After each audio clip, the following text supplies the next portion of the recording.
Bonjour,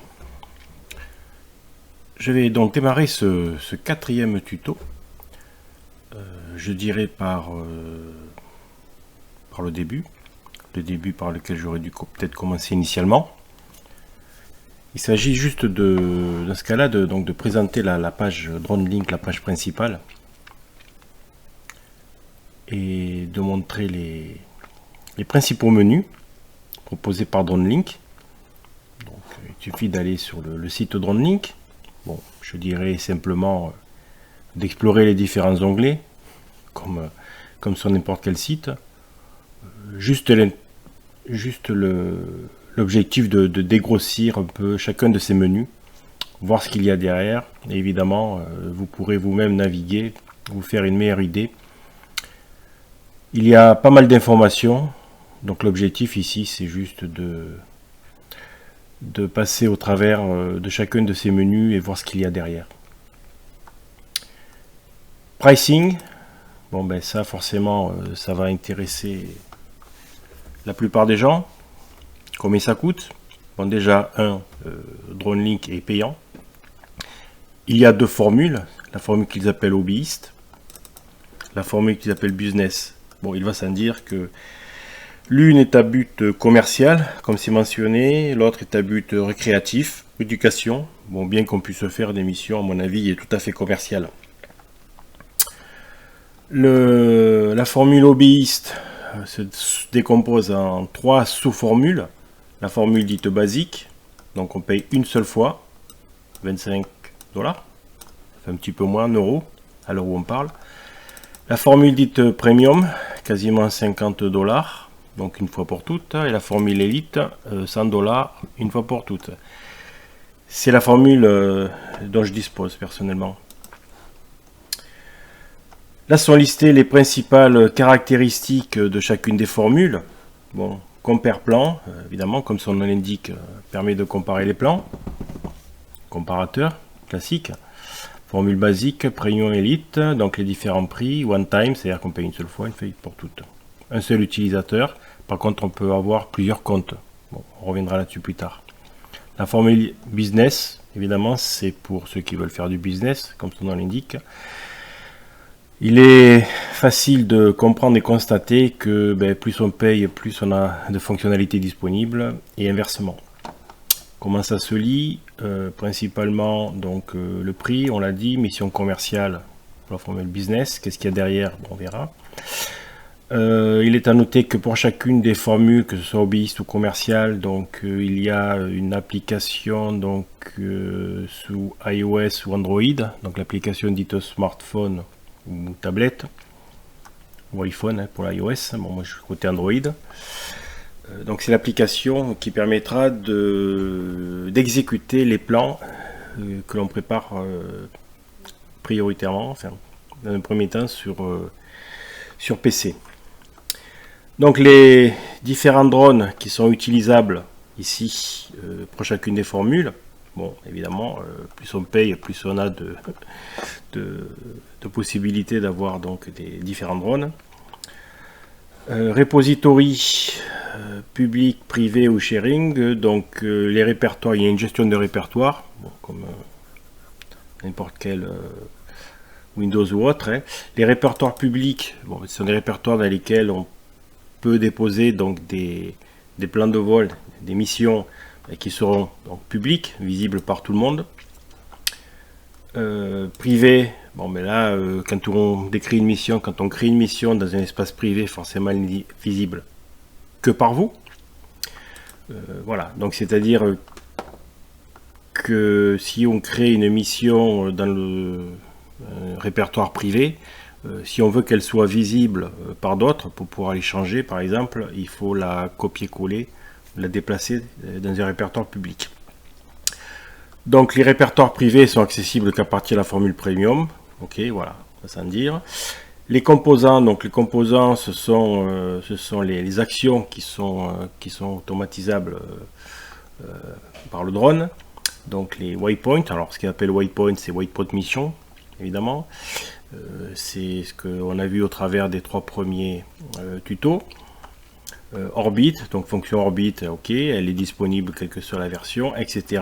Mapping, donc on peut faire du mapping, c'est-à-dire des grilles, hein, qu'à partir de la formule Premium, etc. Les listes, alors composants Advanced, donc ce sont toujours des composants, mais un poil plus complexes, enfin ce sont d'autres composants en fait, que les composants élémentaires, mais l'objectif est le même, façade, checkpoint, ça on l'a vu au travers des premiers tutos.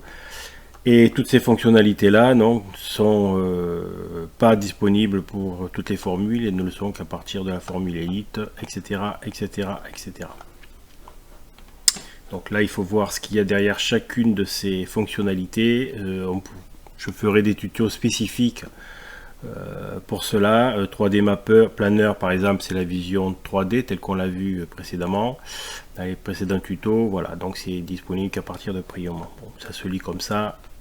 C'est pas compliqué à saisir. En résumé, plus on paye, plus on a de fonctionnalités. Donc c'est la formule basique Premium et Elite, hein. Donc on paye une seule fois pour toutes. La formule business, c'est le même principe. Il y a différentes formules, hein. Donc par mois, 20 $, 40 $. Après ils peuvent faire des ajustements. Je sais, la formule entreprise. Lorsqu'on veut faire du sur-mesure, je crois qu'il faut les contacter. Bon, moi je suis pas concerné, je l'ai jamais fait. Donc je n'expliquerai pas. Ça c'était question prix. SDK, bon ça ne me concerne pas, c'est lorsqu'on a besoin de faire des fonctionnalités étendues. DroneLink propose son SDK, donc si on veut coder derrière DroneLink, il faut passer par là. J'y vais pas, je l'ai jamais fait. Explore, c'est assez intéressant dans la mesure où on est capable d'explorer évidemment, d'explorer quoi, d'explorer des exemples, des plans qui sont mis à disposition par d'autres personnes. Voilà, donc c'est classé par date, c'est classé par composants, c'est classé par... Donc il y a des plans qui sont mis à disposition, 57 plans, donc c'est des plans de vol évidemment, des composants divers et variés, des fonctions, des répertoires. Donc tout ça est mis à disposition. On voit sur la map que voilà, on est capable de voir ces planifications, où est-ce qu'elles ont été faites. Plans, voilà, bon, on va voir des plans qui ont été proposés par différentes personnes. On en ouvre une au hasard, c'est juste pour donner un exemple là. Voilà, donc une personne a fait donc un composant qui consiste à faire donc des photos 360. On peut le récupérer tel quel, il suffit de faire copier, etc. On récupère ce qu'a fait cette personne là à cette date là. C'est aussi bête que ça, donc on explore ce qui a été fait par d'autres personnes, des composants qui sont mis à disposition. Flyover reveal vidéo, bon, évidemment ils expliquent ce qu'il y a derrière, un orbite vidéo, bon, droneception. Je pense que les gens sont capables d'en faire de même, hein, et aussi de les mettre à disposition. Donc je ne vais pas plus dans les détails, c'est pour la communauté. Une FAQ, comme de partout, une FAQ, alors à la limite je vais pas faire la FAQ, on va tout faire Quick Start, donc ici on est dans l'onglet général, qu'y a-t-il? Alors des explications Quick Start série, des explications, j'allais dire de base, bon, personnellement j'y ai passé quand même un petit peu de temps à comprendre ce qu'il y a derrière. Donc DroneLink, au travers de ces Quick Start séries, fait une description des différentes fonctionnalités de DroneLink et y ajoute des vidéos. Voilà, Waypoint Mission Planning, 3D Preview and Flight, c'est un peu ce que j'ai fait dans le cadre des précédents tutos, mais évidemment sur l'ensemble des fonctionnalités qui sont proposées par DroneLink. Bon, c'est-à-dire que si on va ici, évidemment, on apprendra beaucoup de choses. Bon, il faut y passer un peu de temps. C'est ce que j'ai fait dans le passé. On the fly mission, ça c'est très intéressant. Je ferai des tutos là-dessus, mais tout est très bien expliqué. Tout est très bien expliqué, vidéo après vidéo, pas à pas, tout est très bien expliqué. Sur la façon dont il faut procéder pour faire du on the fly function. Bon, mes prochains tutos, je les ferai sur ce sujet-là, mission planning, etc. Copier un existing mission to a plan, new plan location. Donc, comme je disais, il y a beaucoup de fonctionnalités hein, pour voler, mais pas que. Il y a de la gestion de ressources, de la gestion de répertoire, il y a pas mal de choses, et donc tout est décrit au travers de ces Quick Start séries. Donc ce sont des tutos rapides, encore que. Une fac, bon mais classiquement, des questions, j'allais dire, de base. DroneLink les pose et il répond en même temps. D'accord? Bon, évidemment, pour l'instant c'est en anglais. Ça doit pouvoir être, on doit pouvoir le traduire avec le menu qui va bien. Bon, personnellement, ça ne me pose pas de problème, mais sinon, voilà, donc on peut le faire traduire. Ils expliquent pas mal de choses. Alors, si vous avez des questions relatives à certains de ces items, n'hésitez pas à me les poser. J'ai pas tout exploré, j'ai pas tout testé, loin de là. Mais s'il y en a pour lesquels vous avez des questions et j'aurai déjà la réponse, faut pas hésiter à les poser. Donc la FAQ. Les différentes évolutions de DroneLink. Donc on voit bien qu'en juin 2022, c'est la date à laquelle je fais ce 4e tuto, il y a eu un nouvel update qui est proposé, Mission Planner 2.0, c'est celui avec lequel j'ai fait les premiers tutos. Donc à nouveau, DroneLink explique les nouveautés de ce Mission Planner 2.0 et chaque fois donc il y a les explications, over mission par exemple, en quoi ça consiste et comment il faut le programmer dans le Mission Planner. D'accord? Donc c'est un peu ce que je fais dans le cadre de mes tutos, mais plus détaillé, vous avez compris. Donc je reviens sur voilà, Product Update, et donc les différentes mises à jour au cours du temps. Là, on rentre Waypoint Mission Component, donc des composants Waypoint, sachant qu'on est capable de faire donc des Waypoint Mission, comme ils appellent maintenant, c'est le nouveau nom, en faisant While Moving Camera, c'est-à-dire que la caméra tourne tout le long de la mission, ou alors on fait par exemple du Full Stop Camera Action, donc ça tourne pas tout le temps, mais le drone est stoppé pour faire des prises de vue. Donc à nouveau, l'explication de texte qui est correctement décrite et illustrée. Donc voilà, donc on est l'ensemble des Waypoint Mission, parfait. D'autres composants basiques, Advance, bon, Terrain Follow, pour faire une mission en suivant le dénivelé des terrains automatiquement. Ça, je l'ai testé aussi, je ferai un tuto là-dessus, pourquoi pas. C'est bon, voilà, c'est pas mal dans le sens où on s'affranchit du dénivelé du terrain. Bon, forcément, DroneLink se base sur les informations des maps. Hein. Pour connaître le dénivelé, il faut avoir confiance. Voilà, etc., etc. Donc beaucoup de fonctionnalités. Une fois de plus, il faudrait les décrire une à une. C'est ce que fait DroneLink. Il faut y passer du temps.